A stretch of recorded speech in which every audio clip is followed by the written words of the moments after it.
Hello મિત્રો, મારી YouTube channel વિસ્તૃતમાં તમારું હાર્દિક સ્વાગત કરું છું. કેમ છો તબિયત પણ તમારી બધી? વરસાદનો માહોલ કેવો છે? બહુ જોરદાર છે. દિવસથી ઘરે જ છું, કશું નહીં, બેઠા ઘર.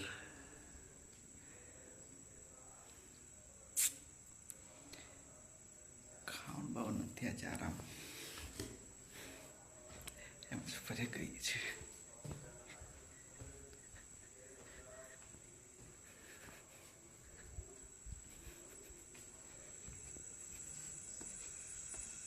બહારનો વ્યૂ,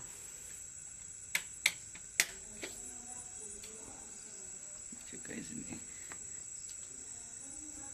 બાઈક પડી છે.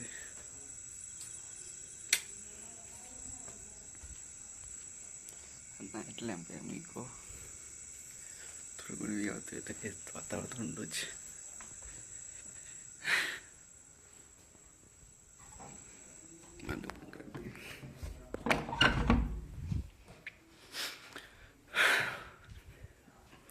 વરસાદ જોરદાર આવે છે. બધા ખેતરોમાં પાણી ભરાઈ ગયું.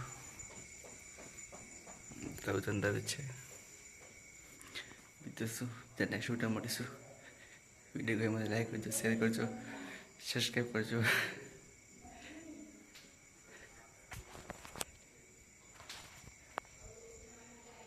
જય હિન્દ, જય ભારત.